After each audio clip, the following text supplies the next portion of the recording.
3 days after I buried my wife of 42 years, my son walked into my kitchen and told me the family business had been sold. $15 million, he said. My share was $10,000. I stood there holding her favorite coffee mug, still unwashed, and asked him who the buyer was. When he said the name, I started laughing, not a chuckle. A deep, genuine belly laugh that made him step backward. He had just sold my company to the one person he should have checked on first.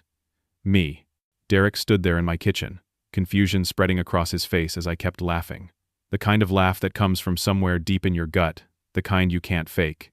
My son, my only son, looked at me like I'd lost my mind. "Dad, are you okay?" he asked, taking a step back toward the doorway. "Maybe you should sit down."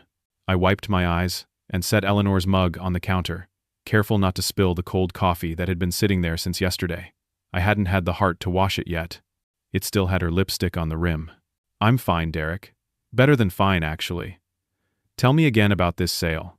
He pulled papers from his leather briefcase, the expensive one his mother and I bought him when he graduated business school, spread them across my kitchen table like he was presenting evidence in court.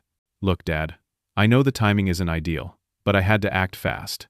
You've been so distracted since Mom got sick, and honestly, you're not in any condition to be running a company right now. I'm 67 years old, Derek, not senile." "I didn't say senile," he said quickly. "Too quickly." I said, distracted, grieving. "You're not thinking clearly. That's why I got power of attorney. Mom signed it too, before she passed. She wanted someone to look after things, if you couldn't handle it." That stopped my laughter cold. "Your mother signed what?" Derek pulled out another document, slid it across the table. There was Eleanor's signature, right next to mine, except I'd never seen this paper before in my life. The date was from 8 months ago, when Eleanor was deep into her chemotherapy treatments, when she could barely hold a pen some days. "This is legal, Dad." Bernard reviewed it. Bernard, my lawyer for 23 years. I'd have to call him about this. "And the company?" I asked, keeping my voice level. "You sold it for $15 million. Correct. It's worth that much, maybe a little more." The buyer was eager, made a good offer. I had to move quickly before they changed their mind. The market for precision industrial parts is volatile right now. I built that company from nothing. Started in a garage 35 years ago, just me and a lathe I bought used. Eleanor did the books at our kitchen table every night after dinner. We grew it together, decision by decision, sacrifice by sacrifice. 200 employees now, contracts with manufacturers across 6 states, and my son sold it in 3 days. "My share is $10,000, I said. "Out of $15 million. "Well, there were debts, Dad. Business loans, operational costs, legal fees for the sale. After everything was settled, that's what remained for your share. It's actually pretty good, considering." "Considering what?" I wanted to ask. "Considering you stole my company while I was burying your mother?" Derek reached into his pocket and pulled out a check, placed it on the table in front of me. $10,000, made out to Gustav Hendricks. My name looked so small, on that little rectangle of paper. "I know it seems like a lot has happened fast," Derek said, his voice taking on that smooth, reasonable tone he used when he wanted something. "But this is for the best. You can relax now. No more stress about payroll or contracts or any of it. Just enjoy your retirement. Spend time with the grandkids. Travel, maybe. Travel." Eleanor and I had planned to travel. After she beat the cancer, we were going to take that trip to Maine she'd always wanted. See the lighthouse she'd read about in some novel years ago. We never got the chance. "I need you to leave now," I said quietly. "Dad, I know you're upset, but once you think about it, leave the check. And get out of my house." Derek looked hurt, or at least pretended to. He snapped his briefcase shut, straightened his tie. "I'll call you in a few days when you've had time to process this. You'll see I did the right thing." He walked out, and I heard his car start in the driveway. That expensive foreign sedan he'd bought last year, the one he said was a business expense. I wondered now how many business expenses he'd been charging to my company. I sat at the kitchen table for a long time, looking at that check. $10,000. 42 years of marriage, 35 years of building something real, and my son thought he could buy me out for the price of a used car. My phone rang. Bernard's number on the screen. "Gustav, thank God you answered. I just got copies of some documents in my email. Did Derek really sell the company?" "He did. Did you authorize this? Did you sign power of attorney?" "I did not." Bernard swore, something he rarely did. "Gustav, that signature on the power of attorney documents looks perfect. I mean absolutely perfect. If you didn't sign it, Someone did a professional job forging it. Eleanor's signature is on there too. I know. I saw it. And here's the thing. I remember when Eleanor was going through chemo. Her hands shook sometimes from the medication. That signature doesn't show any shakiness at all. It's too perfect. I felt something cold settle in my chest. Derek hadn't just planned this on a whim. He'd been setting this up for months, maybe longer. There's more, Bernard said. I did some digging after I got these documents. Derek hired a law firm 6 months ago, Baxter and Associates. They specialize in hostile corporate takeovers and family business disputes. He's been planning this, Gustav. This wasn't about protecting you or the company. This was calculated. Can we fight it? We can try, but here's the problem. The sale is legally binding. It went through all the proper channels. Unless we can prove fraud within 72 hours, it stands. And proving fraud means proving forgery, which means expert analysis, which takes time we don't have. 72 hours. 3 days. I looked at the calendar on my wall. Eleanor had marked it up with her neat handwriting, appointments, and reminders. Her funeral had been Monday. Today was Thursday. Time was already running out. Bernard, who bought the company? Papers rustled on his end. The buyer is listed as Clearwater Holdings, LLC. It's a shell company, probably set up specifically for this purchase. I'm trying to trace the actual owners, but these things are designed to hide that information. I almost smiled. Almost. Don't bother tracing it, I said. I know who owns Clearwater Holdings. You do? Who? Me. Bernard. I own it. Derek just sold my company back to me. The silence on the other end of the phone lasted a long time. Bernard's voice came back careful and measured. Gustav, when did you set up Clearwater Holdings? 3 months ago. Eleanor and I did it together. I could hear him breathing, thinking, why would you set up a shell company to buy your own business? Because Eleanor found something. She was going through the company books, like she did every month even after we hired a full accounting staff. She found discrepancies. Money moving around in ways that didn't make sense. Small amounts at first, then larger. She started tracking it, keeping records. The memory hurt. Eleanor at our dining room table late at night, her reading glasses slipping down her nose, surrounded by spreadsheets and bank statements. This was 2 months before her diagnosis, when we thought we had all the time in the world. She traced it to Derek, I continued. He'd been embezzling from the company for 3 years. Small amounts that grew bigger as he got more confident. Eleanor was building a case to confront him, but then she got sick, and everything else became more important. So you created a way to protect the company if Derek tried something. Eleanor's idea. She said if Derek was stealing, he might try something bigger eventually. Said we needed insurance. She structured Clearwater through 2 other holding companies and a trust. Made it nearly impossible to trace back to us quickly. That's brilliant, Bernard said, and risky. If Derek had looked deeper at the buyer, he didn't. He saw an anonymous buyer with cash ready and grabbed it. The next morning, I drove to the company headquarters. The building Eleanor and I had bought 8 years ago. A former textile mill we'd renovated into modern office and manufacturing space. 30,000 square feet of brick and steel that held everything we'd built together. Thomas was at the security desk in the lobby, same as he'd been for 20 years. Good man, retired Marine, never missed a day of work. When he saw me coming through the glass doors, his face twisted, with something between relief and embarrassment. Mr. Hendricks, I'm sorry, sir. I have orders not to let you in. Orders from who, Thomas? From Mr. Derek, sir. He said he's the new owner, and you're not authorized on the premises anymore. Through the windows, I could see Derek, in what used to be my office. He was standing behind my desk, talking on his phone, looking every bit the successful businessman. Several employees walked past the windows, heads down, not making eye contact with Derek. How are people taking it? I asked Thomas. He glanced around, lowered his voice. Not well, sir. Most folks don't understand what happened. Derek called a meeting yesterday. Said you were retiring for health reasons and he's taking over. But nobody believes it. You were just here last week, sharp as ever. People are worried. Tell them not to worry. Things aren't what they seem. Yes, sir. And, sir, whatever's happening, most of us are on your side. I nodded, got back in my truck, and drove across town to my daughter's house. Angela lived in a nice neighborhood. Oak trees lining the streets, kids' bikes in driveways. The kind of place Eleanor and I had dreamed about when we were young and broke. Angela answered the door but didn't invite me in. She stood in the doorway, arms crossed, face cold. This wasn't the daughter who'd held my hand at the funeral 4 days ago. This was someone else. Dad, Derek said you might come by. He asked me to tell you to go through the lawyers from now on. Angela, we need to talk about what your brother's doing. I know what he's doing. He's protecting you. And protecting Mom's legacy. Protecting me? He sold the company your mother and I built.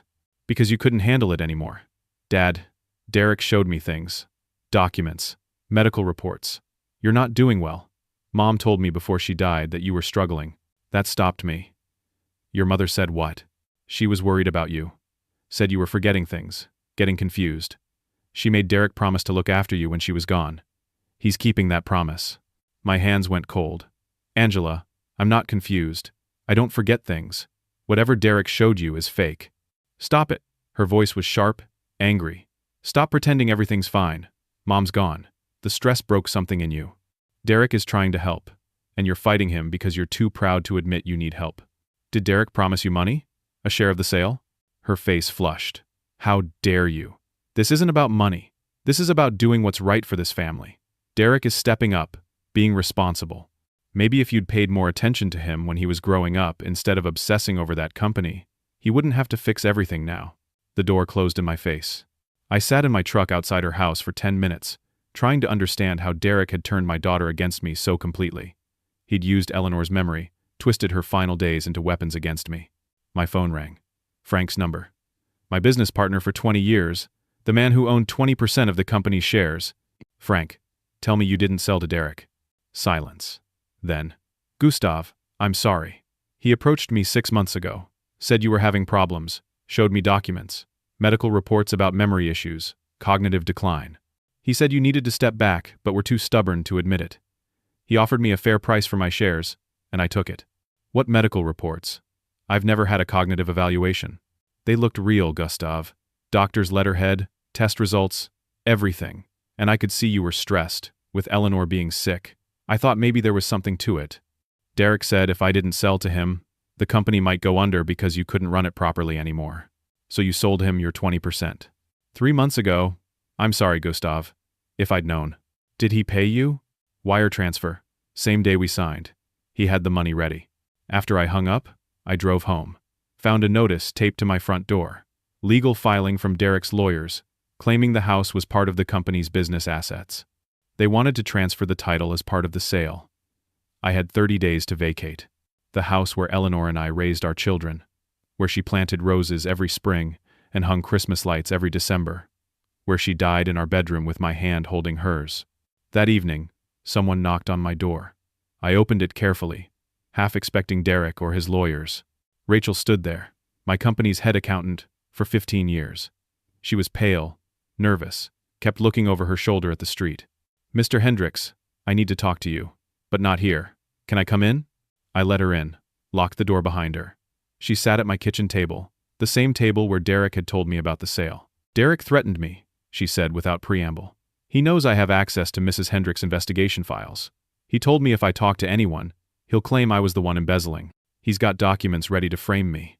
Eleanor trusted you with her investigation? She made me promise that if anything happened to her, I'd give you everything she'd collected. She knew Derek was dangerous, Mr. Hendricks. She told me that 3 weeks before she died. Said Derek was planning something bigger than just the embezzlement. Rachel pulled a key from her purse. This is to a safety deposit box at First National Bank. Box number 317. Everything's in there. Bank statements, transaction records, emails, everything Mrs. Hendricks found. She documented 3 years of Derek stealing from the company. Over $400,000 total. I took the key, felt its weight in my palm. Eleanor, still protecting me even after death. Rachel, why are you doing this? If Derek threatened you, because Mrs. Hendricks was good to me. Gave me a chance when nobody else would. And because what Derek's doing is wrong. But Mr. Hendricks, you need to know, Derek suspects someone has evidence. He's been questioning people, looking for who his mother might have trusted. I don't think I can stay much longer without him figuring out it's me. After Rachel left, I sat alone in my kitchen, holding the key. Eleanor had known Derek would try something. She'd prepared for this fight even while she was dying. I thought about her in that hospital bed, weak from the cancer and the treatments, still thinking ahead, still protecting what we'd built. I had 72 hours to prove fraud. Derek had been planning this for months. He'd manipulated my daughter, paid off my business partner, forged legal documents, and now he wanted my house too. But Eleanor had left me ammunition, and Derek didn't know I was the one who'd bought the company. The game was far from over. The next morning, I went to First National Bank before they opened, waited in my truck until the doors unlocked. The bank manager, a woman named Patricia who'd handled our business accounts for years, greeted me with sympathy in her eyes. "Mr. Hendricks, I was so sorry to hear about Eleanor. She was a remarkable woman." "Thank you, Patricia. I need to access a safety deposit box." In the small private room, I opened box 317. Inside were 3 thick folders, organized with the meticulous care Eleanor brought to everything. Bank statements with transactions highlighted in yellow. Printouts of company financial records with notes in her handwriting. Emails Derek had sent to various accounts, thinking they were deleted, but Eleanor had recovered them. A timeline of the embezzlement, starting small 3 years ago and escalating. At the bottom was a letter in Eleanor's handwriting, written on the good stationery we kept for important correspondence. "My dearest Gustav, if you're reading this, then I'm gone, and Derek has done something terrible. I'm sorry I didn't tell you about this while I was still here. You had enough to worry about taking care of me. I didn't want to add this burden while I was sick. I thought I'd have time after I got better to deal with Derek myself, to give him a chance to make it right. But if you're reading this, time ran out. I've documented everything. Derek has been stealing from us for 3 years. It started with small amounts, company credit cards for personal expenses. Then it grew. He created fake vendor accounts, paid himself through shell companies, falsified expense reports. He's taken over $400,000. But that's not the worst part. 2 weeks ago, I found evidence he's planning something bigger. He met with a corporate acquisition specialist named Calvin Norris. They're planning to sell the company and keep most of the proceeds. That's why we created Clearwater Holdings. If Derek tries to sell, you can buy it through the shell company. He'll never know it's you until it's too late. Make him face what he's done, Gustav. Don't let him destroy what we built, but also remember, he's still our son. Somewhere, under all this greed and resentment, there's the boy we raised. I love you, always. Eleanor." I read it 3 times, my hands shaking. Eleanor had known she was dying, had known she wouldn't be here to fight this battle with me, so she'd armed me as best she could. I gathered everything, put it in my briefcase, and drove straight to Bernard's office.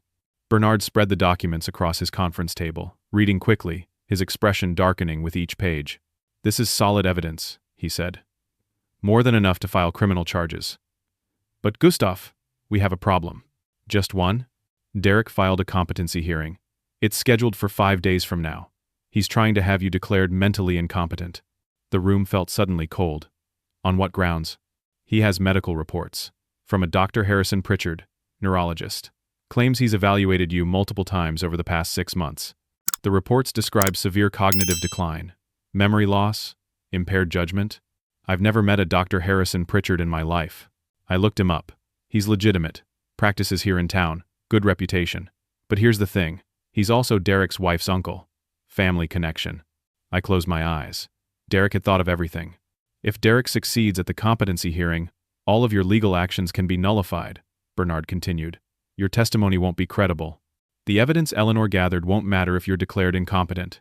Derek will be appointed your legal guardian, and he'll have control over everything." "How do we fight it?" "We need our own psychiatric evaluation. I can arrange one, but it takes time. The hearing is in 5 days, and Gustav, Derek's medical reports, are very detailed.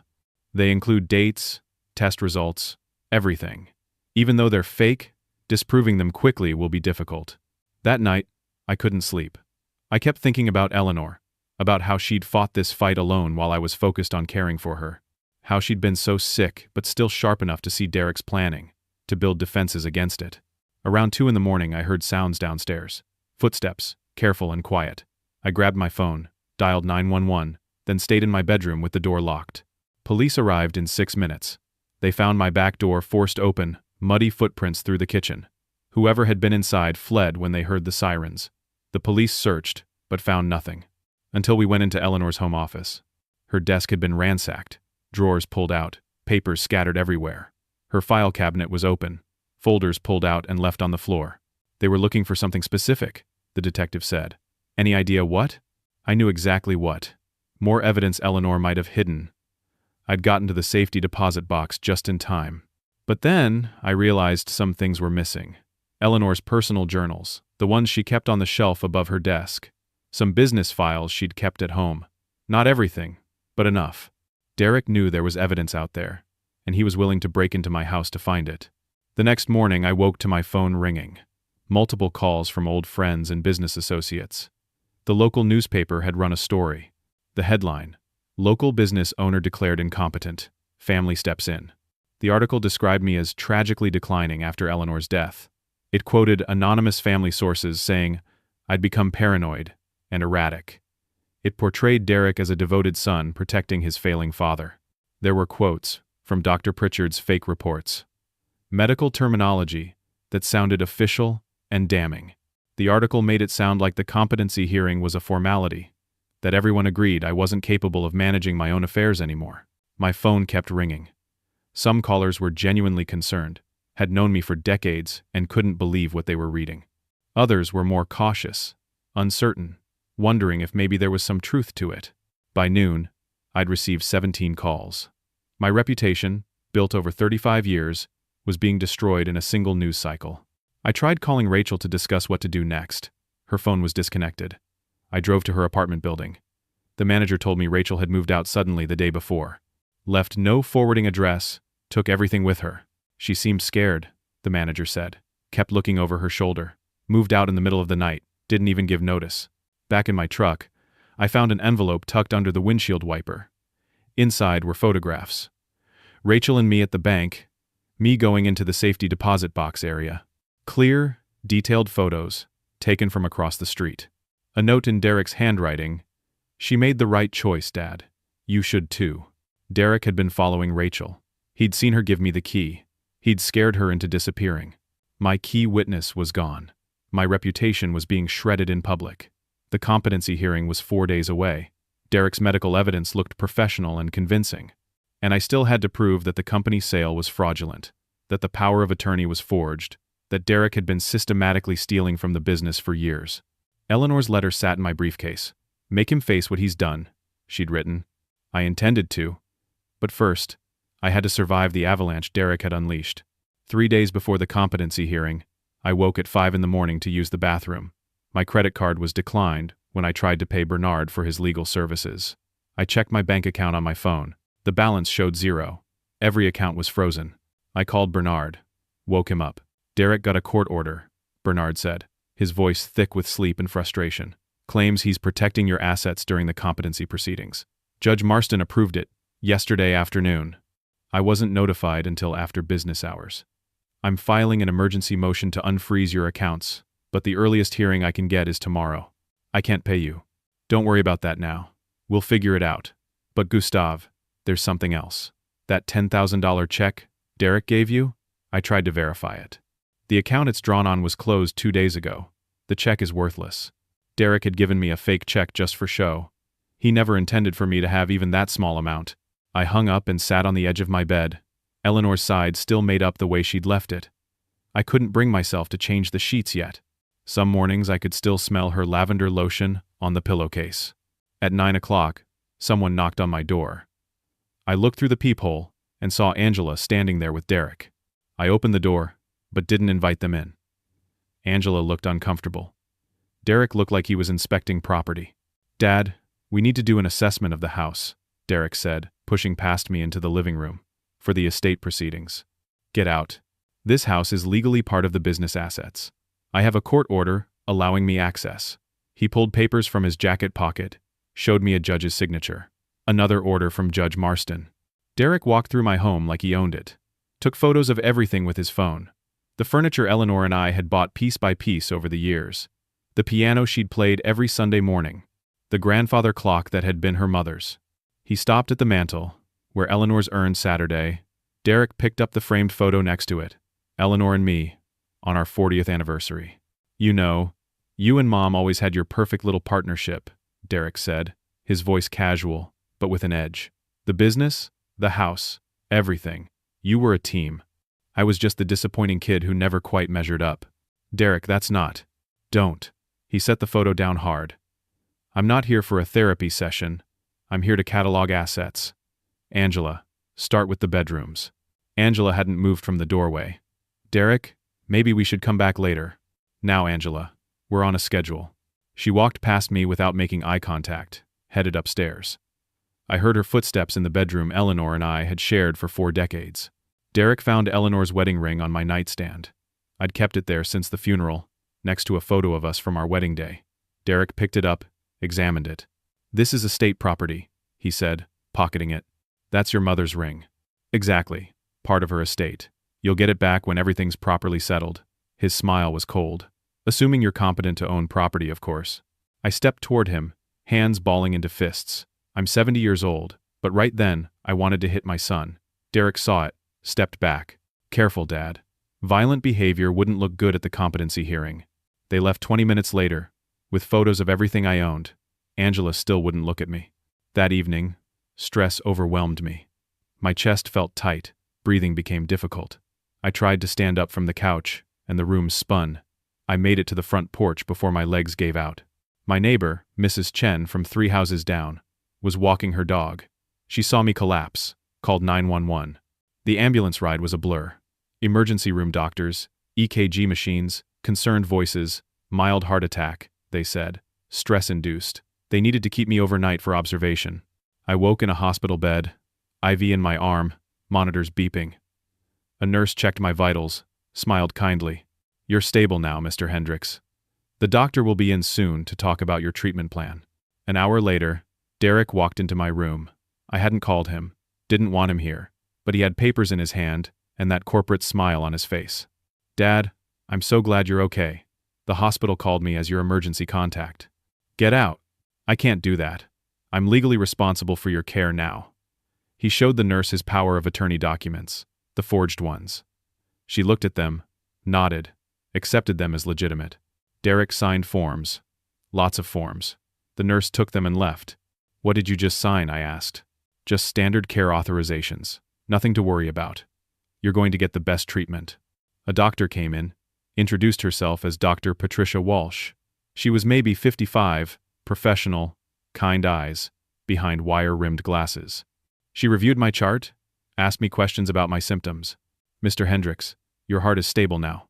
We'll monitor you overnight, but you should be able to go home tomorrow. However, I've been given medical reports from Dr. Pritchard suggesting you have cognitive impairments. Combined with this cardiac event, I'd like to consult with our psychiatric team." "I don't need a psychiatric evaluation." "Dad, let the doctors do their job," Derek said smoothly. "This is exactly the kind of thing Mom was worried about. You not recognizing when you need help." Dr. Walsh looked between us, something uncertain in her expression. "Mr. Hendricks, your son has provided quite extensive documentation about your condition. He's requesting that we transfer you to our psychiatric unit for a full evaluation." "He's lying. Those reports are fake." "That's the paranoia Dr. Pritchard mentioned," Derek said to Dr. Walsh. "He thinks everyone's conspiring against him." Dr. Walsh studied me carefully.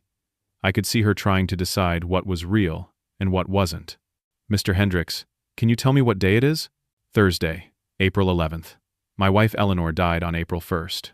Her funeral was April 3rd. My son told me he'd sold my company on April 6th. He's been systematically stealing from me and trying to have me declared incompetent so I can't fight back." I spoke clearly, precisely, looking directly at Dr. Walsh. She made notes, her expression thoughtful. "Your recall seems quite good." "Because I'm not demented. I'm being defrauded." Derek shifted uncomfortably. "Doctor, I have the reports right here. Dr. Pritchard documented significant decline over 6 months. I'd like to see those reports," Dr. Walsh said. While Derek pulled out his papers, a nurse came in with medication in a small cup. "This is just something to help you relax, Mr. Hendricks," the nurse said. "What is it?" "Lorazepam. Standard for cardiac patients experiencing anxiety." Derek smiled. "Take your medicine, Dad." I understood then. If they gave me sedatives, I'd be foggy, slow, unable to think clearly. When the psychiatric evaluation came, I'd appear exactly as Derek's fake reports claimed. Drugged and unable to defend myself, I'd fail every test. I refused the medication. The nurse looked uncertain. "Sir, it's doctor's orders. I'm refusing treatment. That's my right." Dr. Walsh stepped forward. "Mr. Hendricks, you're experiencing a cardiac event. The medication will help your heart rate stabilize. Then give me heart medication, not psychiatric drugs." Derek leaned in close to Dr. Walsh, spoke quietly. See what I mean? Paranoid, combative. He's not thinking rationally. But Dr. Walsh was studying me again, really looking at me. I could see the wheels turning behind her eyes. Let's hold off on the sedative for now, she said. I'd like to do my own evaluation first. Derek, could you give us some privacy? Derek didn't want to leave. I could see it in his face. But he couldn't refuse without making himself look suspicious. Of course, doctor. I'll be right outside if you need me. After he left, Dr. Walsh pulled up a chair next to my bed. Mr. Hendricks, I've been a psychiatrist for 28 years. I consult here at the hospital for cases like yours. And you know what? You don't present as someone with dementia. Because I don't have dementia. No, I don't think you do. But your son has provided documentation that says otherwise. Official-looking medical reports from a colleague of mine. Dr. Pritchard and I trained together years ago. So I called him directly this afternoon. Asked him about your case. My heart rate picked up. The monitor beeped faster. He was evasive. Defensive. Wouldn't give me specifics about his examinations. That's not like him. Or at least, not like the man I knew. Dr. Walsh leaned forward. I think someone's lying, Mr. Hendricks. The question is who? It's my son. He's trying to steal everything my wife and I built. Can you prove it? I have evidence. Documents. But Derek's frozen my bank accounts. He's scared away my witnesses. He broke into my house, looking for more evidence. The competency hearing is in 3 days, and if I don't stop him, he'll have me declared incompetent and take everything. Dr. Walsh was quiet for a long moment. Then she stood up, made notes in my chart. I can't release you immediately. Your son has legal power of attorney, and the hospital has to respect that. But I can delay any psychiatric medications for 24 hours. And I can document that in my professional opinion, you're cognitively sound. That should counter Dr. Pritchard's reports. Thank you. Don't thank me yet. Your son is committing medical fraud. That's a felony. But proving it in 3 days will be difficult. She wrote her direct number on a piece of paper, slipped it into my hand. If things get worse, call me. Day or night. After she left, I used the hospital phone to call Bernard. Told him everything. I'm filing an emergency motion to get you released, Bernard said. But the earliest hearing is tomorrow afternoon. You need to hold on until then. That night, I lay in the hospital bed, watching the monitors track my heartbeat. Through the window in my door, I could see Derek sitting in the waiting area, watching, making sure I didn't leave. Eleanor had written in her letter that Derek was dangerous. I hadn't fully believed it until now. My son was willing to drug me, imprison me, destroy me completely. All for money. The company wasn't worth this. Nothing was worth this.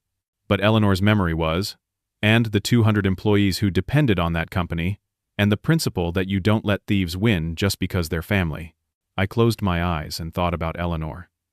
About the day we got married, both of us 23 years old and broke, but so sure we could build something together. About the day we opened our first real office, no longer working from the garage. About thousands of small moments, decisions made together, problems solved together. She'd fought this fight alone while dying. The least I could do was finish it. Tomorrow, Bernard would get me out of here. Then I had 2 days to prepare for the competency hearing. 2 days to prove I wasn't crazy. 2 days to show Derek that stealing from a dying woman's husband was the worst mistake he'd ever made. Bernard got the emergency hearing at 2 o'clock the next afternoon. The hospital transported me to the courthouse in a psychiatric transport van, which was exactly as humiliating as it sounds. I was still in hospital scrubs and slippers because Derek had taken my clothes. Judge Marston, the same judge who'd approved Derek's previous court orders, presided. Derek sat with 2 lawyers from Baxter and Associates. I sat with Bernard, feeling like I was on trial. Judge Marston reviewed the filings with a skeptical expression. She was maybe 60, with steel gray hair and reading glasses that made her look like somebody's stern grandmother. Mr. Bernard, your client was admitted to the hospital following a cardiac event and is currently under psychiatric observation. Why should I release him? Because he's being held against his will based on fraudulent medical reports, Your Honor, Dr. Patricia Walsh, the hospital's consulting psychiatrist, has evaluated my client and found no evidence of cognitive impairment. One of Derek's lawyers stood.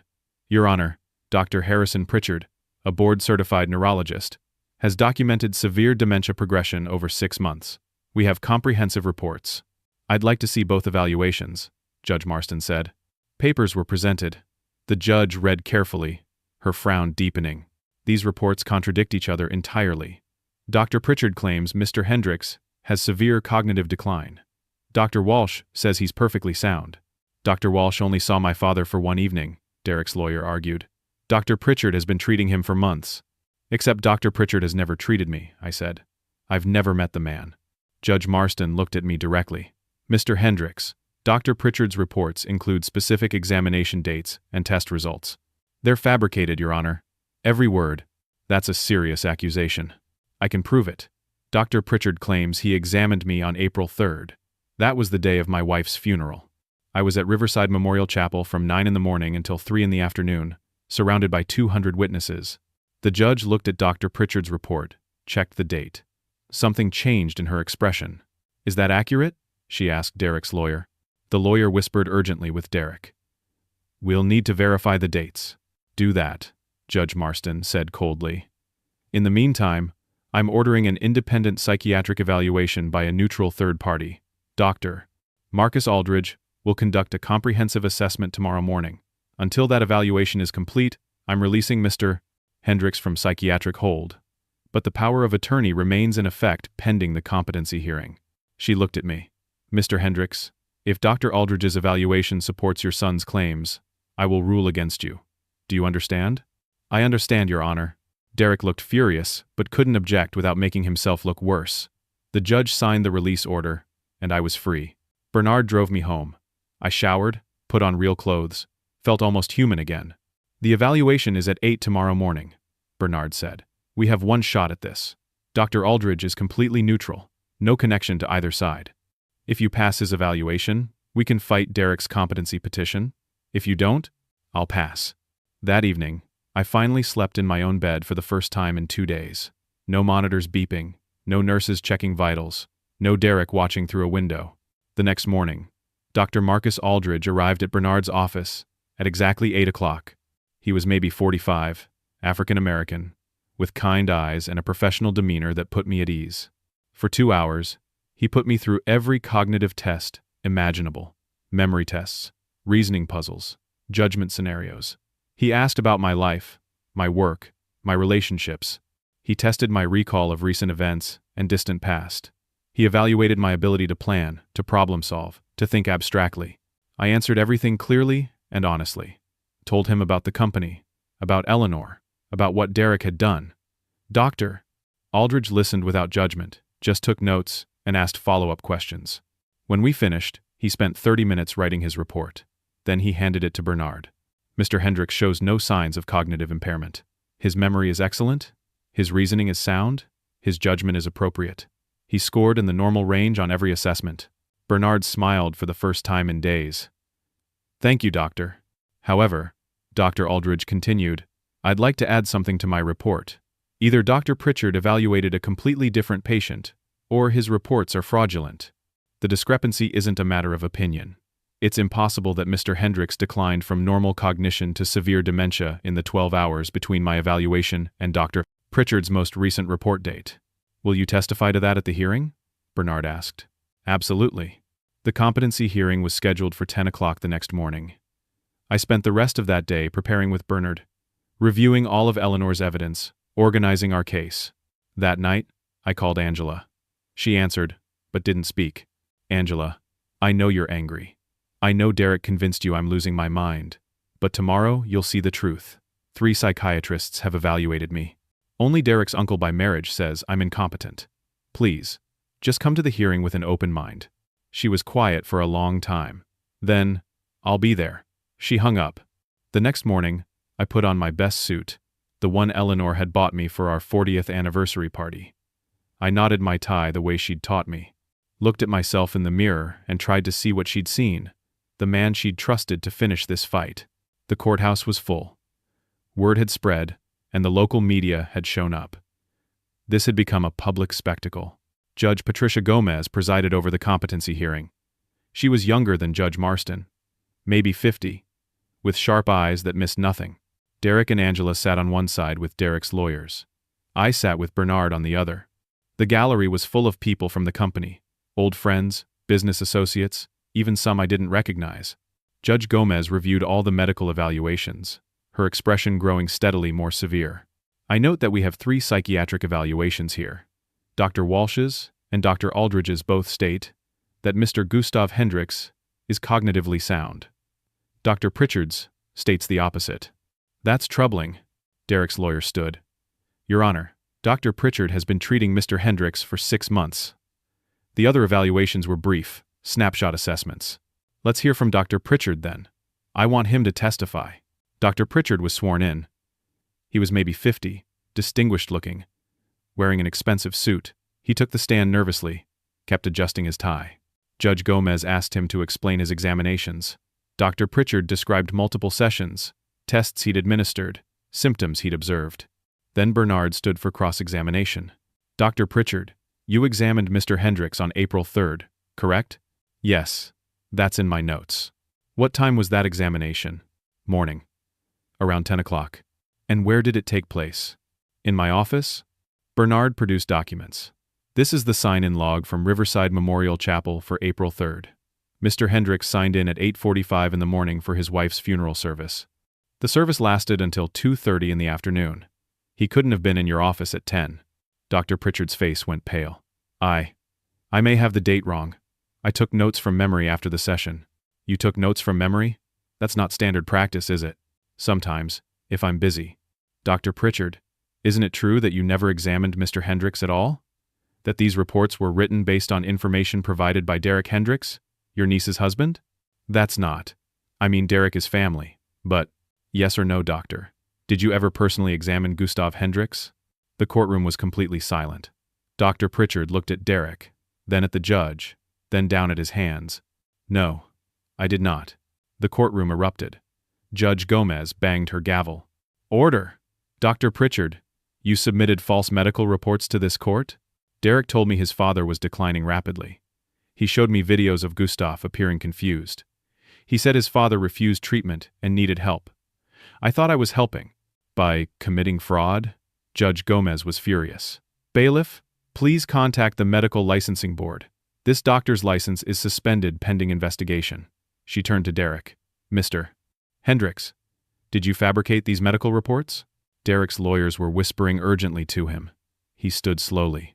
Your Honor, I believed my father was impaired. Dr. Pritchard was trying to help document what I was seeing. That's not an answer. Did you create false medical evidence?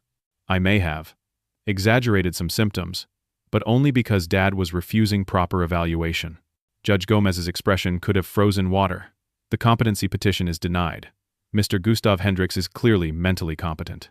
Furthermore, I'm referring this matter to the district attorney for investigation of possible fraud.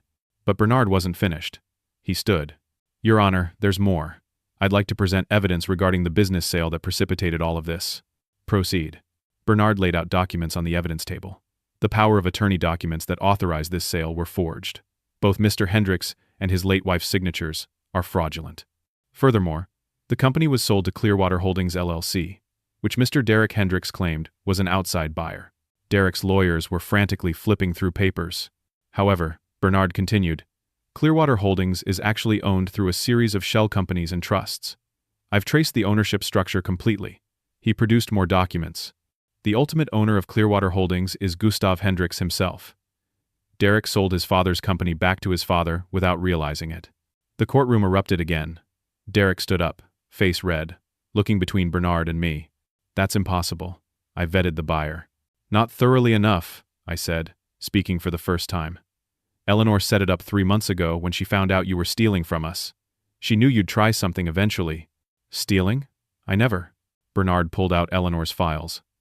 We have documentation of embezzlement spanning 3 years, $412,000, taken through fake vendor accounts and falsified expenses. We also have evidence that Derek planned to resell the company for $30 million through an accomplice named Calvin Norris. He told his father the sale price was $15 million, planning to pocket the difference. Judge Gomez reviewed the documents Bernard presented. Her expression moved from angry to appalled. Mr. Derek Hendricks, you forged legal documents, created false medical reports, embezzled from your family's company, and attempted to defraud your father of millions of dollars. Do you have anything to say? Derek looked at his lawyers. They shook their heads. There was no defense. I'd bought my own company. The sale Derek thought would make him rich had actually given me back everything. Derek turned to Angela. She was crying, her face pale. She'd finally seen what her brother really was. "Your Honor," Bernard said, "we request that all power of attorney documents be voided, that Mr. Gustav Hendricks be restored to full control of his assets and company, and that Derek Hendricks be ordered to return all property taken, including Mrs. Hendricks' wedding ring." "Granted. All of it." Judge Gomez looked at Derek with disgust. "Young man, you betrayed your family in the most despicable way possible. You exploited your mother's death and your father's grief. This court finds your actions unconscionable. The district attorney will be receiving a full report, and I expect criminal charges will follow." Derek's face crumpled. The perfect plan, months in the making, had collapsed completely. He'd sold the company to the one person he should have feared most, me. Outside the courthouse, media swarmed. I didn't answer questions, just got in Bernard's car and drove away. It was over. Derek had lost everything, but I took no joy in it, because in winning, I'd lost my son. The next 3 weeks felt like living in a whirlwind. Judge Gomez's ruling restored everything Derek had taken. The bank unfroze my accounts. The motion to take my house was dismissed. Bernard filed paperwork to officially transfer the company from Clearwater Holdings back to my name. Eleanor's wedding ring was returned to me in a manila envelope delivered by a deputy. I held it in my palm, remembered sliding it on her finger 43 years ago in a small church with 30 guests. Back then, we'd been too poor to afford anything fancy. This simple gold band had cost me 2 weeks' wages from my factory job. The district attorney, a sharp woman named Catherine Ross, called me to her office. She'd reviewed all the evidence Bernard had provided, plus the court transcripts from the competency hearing. "Mr. Hendricks, I'm filing criminal charges against your son. Fraud, embezzlement, elder abuse, and forgery. Dr. Pritchard is facing charges for medical fraud and falsifying records. We're also investigating Calvin Norris for conspiracy." "How long before trial?" 6 months, probably. Derek's lawyers will try to negotiate a plea deal, but given the scope of the fraud and the vulnerability of the victim, no offense, I doubt we'll offer anything generous. I wasn't offended. I was vulnerable. 70 years old, recently widowed, targeted by my own child. The law had terms for people like me. What kind of sentence are we looking at? For Derek? Probably 15 to 20 years if convicted on all counts. Elder abuse alone carries serious penalties in this state. I drove home thinking about Derek as a little boy. How he'd follow me around the garage workshop, asking questions about every tool. How proud he'd been the first time I let him operate the lathe under my supervision. Where had that curious kid gone? When had he turned into someone who'd forge his dying mother's signature? 2 days later, Angela came to my house. She stood on the porch, looking small and broken, not like the confident professional woman she'd become. "Can I come in, Dad?" We sat in the living room. Eleanor's piano sat silent in the corner. Angela used to practice on it every afternoon after school. "I'm sorry," she said, the words tumbling out in a rush. "I'm so sorry. Derek showed me things, told me things, and I believed him. He had medical reports that looked real. He told me Mom was worried about you before she died. He said you were getting paranoid and dangerous.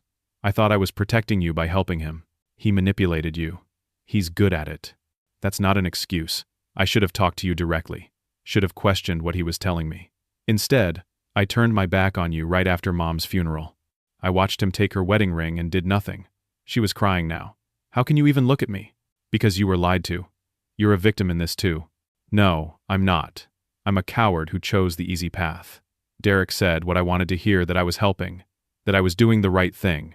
I didn't question it because questioning would have meant standing up to my brother, admitting our family wasn't perfect. We sat in silence for a while. I thought about all the ways families break, all the small failures that add up to catastrophe. "Derek called me," Angela said quietly. "He's staying at a motel on Highway 54. His wife filed for divorce, took the kids. He's lost everything, and the trial hasn't even started yet. He brought this on himself." "I know. But Dad, he's talking crazy. Says none of this was supposed to happen, that Calvin Norris manipulated him. He sounds desperate." "Angela, Derek made his choices. We can't save him from the consequences. I'm not asking you to. I just wanted you to know." After she left, I sat at Eleanor's piano. I couldn't play, never learned, but she'd played beautifully, filled our home with music every Sunday morning. Now the house was silent, except for the ticking of her mother's grandfather clock. That evening, I heard glass breaking at the back of the house. I grabbed my phone, but before I could call 911, Derek walked into the living room. He looked terrible. Unshaven, clothes rumpled, eyes hollow. This wasn't the smooth businessman who'd stood in my kitchen 3 weeks ago. This was someone falling apart. Dad, I need to talk to you. Derek, you can't be here. You're violating the restraining order. I don't care about the restraining order. I'm already going to prison. What's one more charge? He sat on Eleanor's piano bench, put his head in his hands. I'm sorry. About all of it. I never meant for things to go this far. You forged your mother's signature while she was dying. I know. You tried to have me declared insane. I know. You stole $400,000 from the company your mother and I built. I know.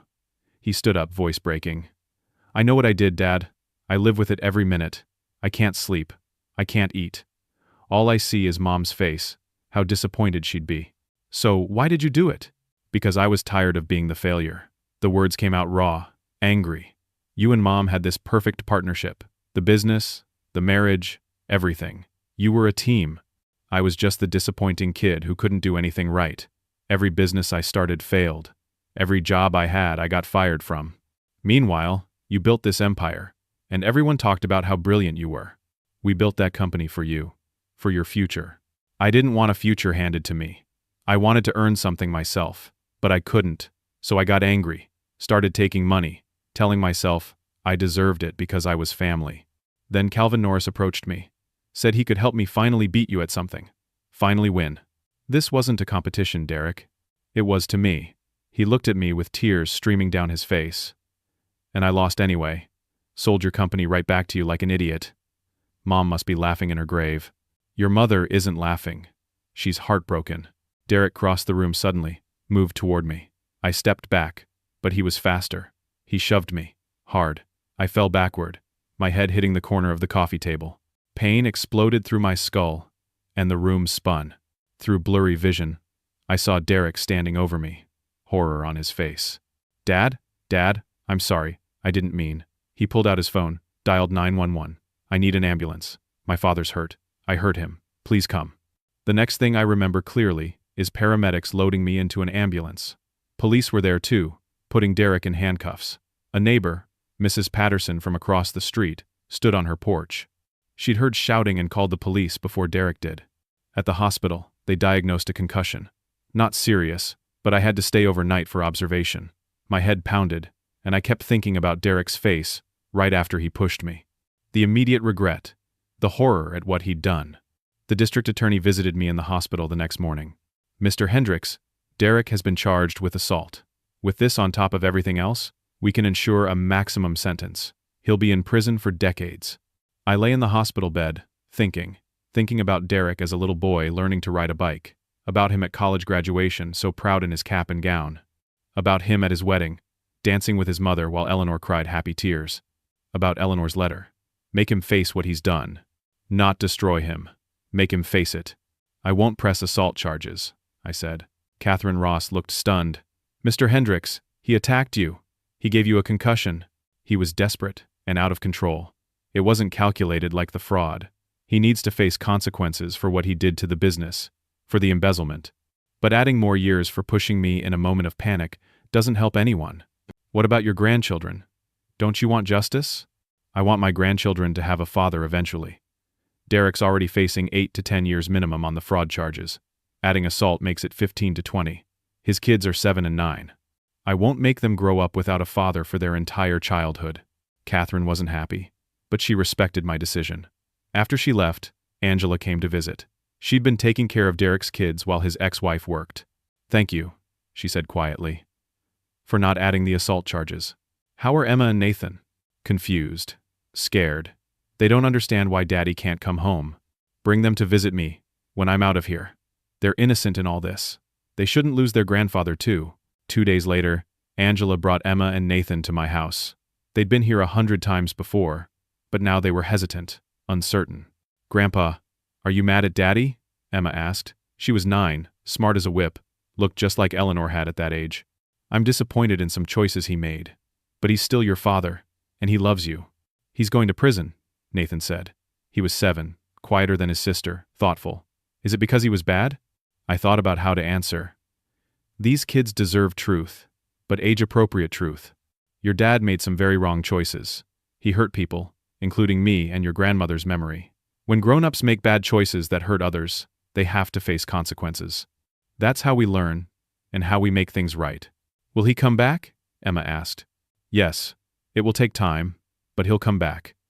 And while he's gone, you have your mom, your Aunt Angela, and me. We're going to make sure you're okay. I took them to the company that afternoon, showed them the manufacturing floor where precision parts were made, introduced them to Thomas and Rachel and other employees, who remembered when Derek was their age. Emma watched the CNC machines with fascination. Grandma really helped build this? Your grandma was the smartest person I ever knew. She handled all the finances, all the planning. I made the parts. She made the business work. I want to be smart like Grandma, Emma said. You already are.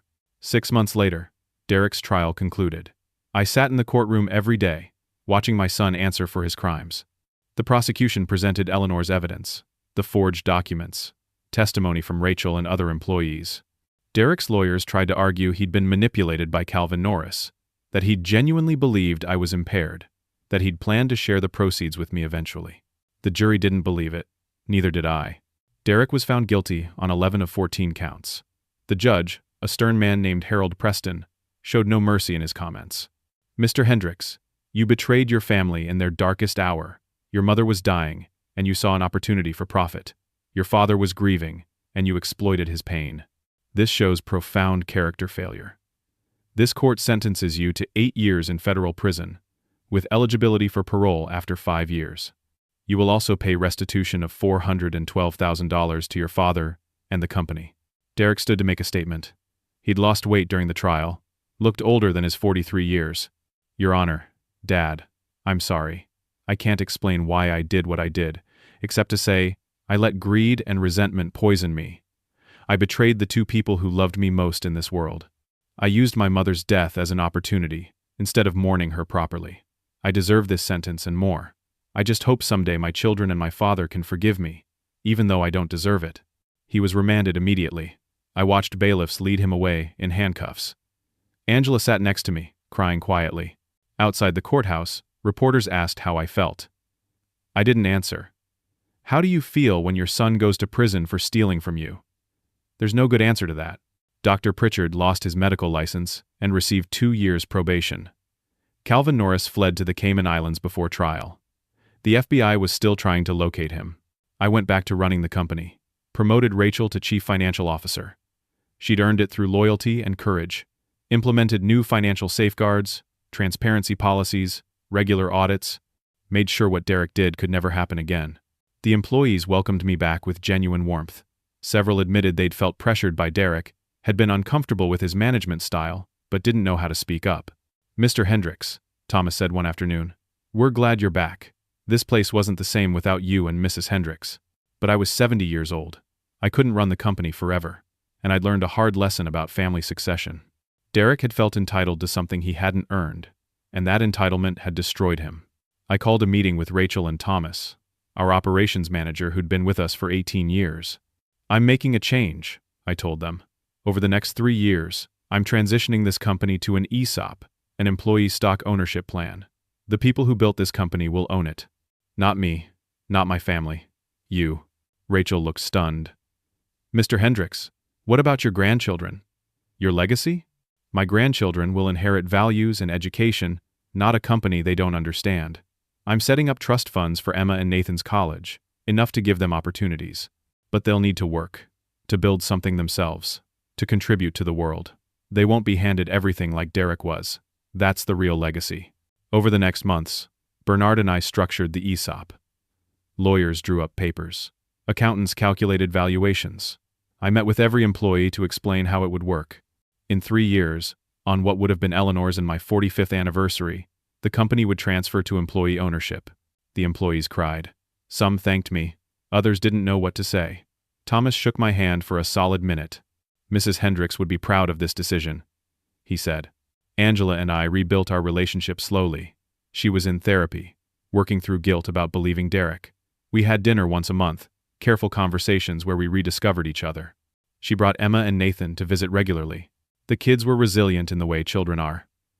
They missed their father but adjusted to the new normal.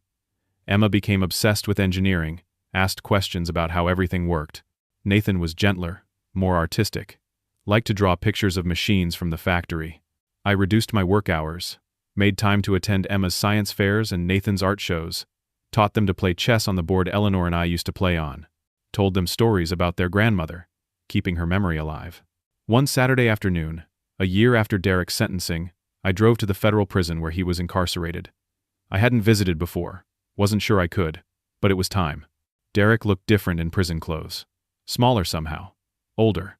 He sat across from me in the visiting room, separated by plexiglass, speaking through phones. "Dad, I didn't think you'd come." "Neither did I." "How are Emma and Nathan?" "Growing. Learning. They ask about you." His face crumpled. "I miss them so much. I dream about them every night. Emma's birthday was last week. I couldn't even call her." "You can earn phone privileges. Show good behavior." "I'm trying. Taking classes, staying out of trouble, hoping for early parole." He looked at me.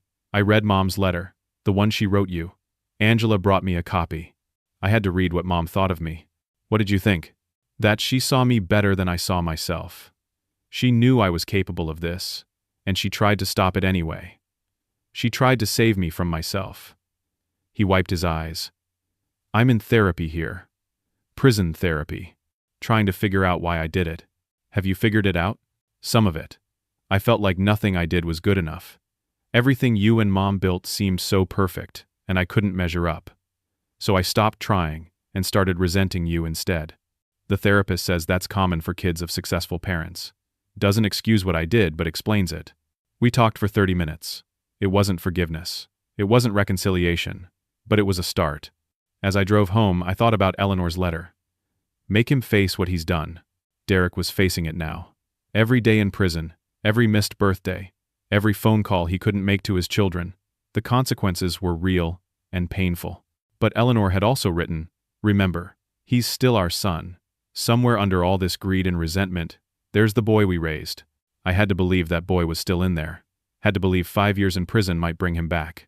On what would have been our 43rd anniversary, I visited Eleanor's grave, brought yellow roses, her favorite, sat on the bench beside her headstone. "We won," I told her.